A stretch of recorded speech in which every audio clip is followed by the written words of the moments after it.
बहू, ये क्या कर रही हो? अभी तो लल्ला खाली 20 दिन का हुआ है और तुम अभी से कपड़े धोने चल पड़ी। माँ जी, पिछली बार भी तो 20 दिन होते ही मैं काम करने लगी थी, तो इस बार भी कर लूंगी। नहीं नहीं बहू, अभी तेरा शरीर कच्चा है। आस पड़ोस में कोई देखेगा तो क्या बोलेगा कि सास इतनी बुरी है कि लल्ला होने पर भी बहू को 1 महीना आराम नहीं करने दिया। लेकिन माँ, गुड़िया पैदा होने के बाद भी तो मैं 20 दिन सारा काम करने लगी थी। सास बहू की इस बहस को सुनते ही कजरी की दादी सास ने जोर लगाते हुए कहा, बहुरिया, तू क्या पिछली बार का राग अलाप रही है? पिछली बार कौन सा तूने लल्ला जना था जो तेरे लाड़ चाव करते? बेटी पैदा करने पर भी इतने दिन तुझे सुलाए रखा, वो क्या कम था? इस बार लल्ला लाकर तूने हमें सोने की सीढ़ी चढ़ाया है, तो हमारा भी तो फर्ज बनता है ना कुछ लाड़ चाव करने का।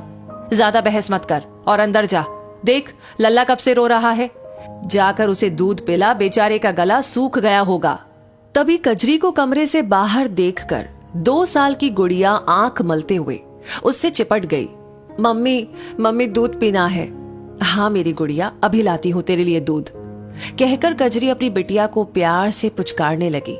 तभी दादी सास फिर कड़क कर बोली, तुझे क्या लगता है हम तेरी बेटी को खाना पीना नहीं खिलाते? सारा दिन तेरी सास इसके पीछे पीछे घूमती रहती है।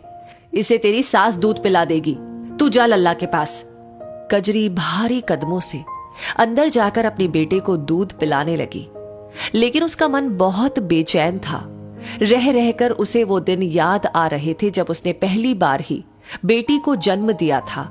घर में कोई खुशी नहीं मनाई गई और दादी सास, उन्होंने तो पूरे 10 दिन तक उस बच्ची का मुंह भी नहीं देखा था। कजरी को खाना पीना भी साधारण ही दिया जाता था। हाँ, कजरी की सास कभी कभी दादी सास से छिपकर के दाल में 2 चम्मच घी डाल देती थी, तो कभी सौंठ के लड्डू खिला देती थी। कजरी के हाथ पैरों में दर्द रहता था, लेकिन मालिश वाली भी नहीं आती थी। प्रसव के 20 दिन बाद ही दादी सास ने कह दिया, बस बहुत हो गया आराम, अब बहुरिया से कह दो अपना चौका चूल्हा संभाले। काम करते करते जब बीच में कजरी की गुड़िया रोने लगती तो कजरी उसे दूध पिलाने के लिए भागती, लेकिन दादी सास ताने देते हुए कहती, बच्चे तो रोते ही है सारा दिन, इसे गोद में लेकर बैठी रहेगी तो बाकी के काम कौन करेगा? लेकिन इस बार लल्ला के पैदा होने पर घर में उत्सव का माहौल था। दादी सास ने ही सबसे पहले लल्ला को अपनी गोद में लिया था। देसी घी के लड्डू भी बना दिए गए थे और कजरी और लल्ला की मालिश के लिए भी एक दाईमा आती थी। लल्ला के रोने की आवाज सुनते ही सब कहने लगते, क्या हुआ लल्ला को? भूख लगी है क्या? कहीं तबीयत तो ना बिगड़ गई? कजरी को सब समझ में आ रहा था। उसने लल्ला को सुलाया और फिर अपनी गुड़िया के पास आकर उसे गोद में बिठा लिया। कजरी की गोद में गुड़िया को देखते ही दादी सास ने आंखें निकालते हुए कहा, बहुरिया, तुझे कहा था ना अभी तेरा शरीर कच्चा है। कजरी आज बोले बिना नहीं रह पाई। माफ करियो दादी, जितना कमजोर मेरा शरीर लल्ला पैदा करने पर हुआ है, उससे ज्यादा कच्चा तो गुड़िया पैदा करने पर हुआ था।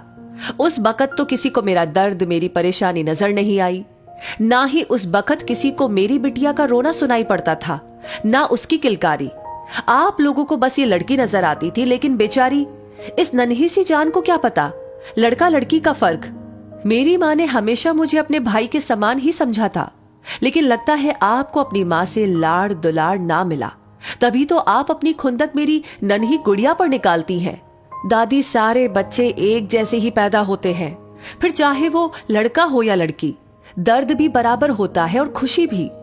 याद रखियो दादी, वंश बहुएं ही बढ़ाती है। जब लड़की ना होवेगी तो बहू कहां से लाओगे? आज कजरी की दादी सास और सास दोनों कजरी का मुंह देखती रह गई। दादी, मैं अपने दोनों बच्चों को बराबर पालूंगी। एक माँ होकर भी अगर मैं खुद ही अपने बच्चों में फर्क करूंगी तो इस दुनिया समाज को क्या दोष देना? दादी की नजरें नीची हो गई थी और कजरी की सास के चेहरे पर एक मुस्कान उभर आई थी। वो तो आज तक अपने बच्चों के लिए आवाज ना उठा सकी, लेकिन कजरी ने आज वो कर दिखाया। दादी ने फिर से डांटते हुए कहा, 2 अक्षर पढ़ लिए तो अब तू मास्टरनी बन के मुझे ही पढ़ाएगी क्या? माफ कर दे इस बुढ़िया को, लेकिन अभी लल्ला का ध्यान रख। अगली सुबह जब कजरी उठी तो हैरान थी। गुड़िया दादी सास के पास खेल रही थी और दादी मुस्कुराते हुए उसके मुंह में मुरमुरे के दाने खिला रही थी। गुड़िया भी दादी की ओढ़नी को अपने चेहरे पर डालकर कभी छिप जाती, तो फिर ओढ़नी हटाकर हंस पड़ती। दादी ने आज पहली बार अपनी पड़पोती को ऐसे खेलते देखा था। उन्होंने गुड़िया को गोद में लेकर उसका माथा चूम लिया। कजरी दूर खड़ी डबडबाई आंखों से ये नजारा देख रही थी। इस कहानी को सुनकर के आप क्या महसूस कर रहे हैं? कमेंट सेक्शन में लिख करके अपनी राय हमें जरूर बताएं। और अगर ये कहानी आपको अच्छी लगी है, आपने ऑलरेडी लाइक कर दिया है, तो इसे शेयर करना बिल्कुल ना भूलें। आपके लाइक, शेयर और कमेंट्स, आपका ढेर सारा प्यार हमारे लिए होता है असली मोटिवेशन ऐसी कहानियों को आप तक पहुंचाने के लिए। साथ ही हमारी हर कहानी को सबसे पहले पाने के लिए हमारे पेज को फॉलो करना ना भूलें। धन्यवाद।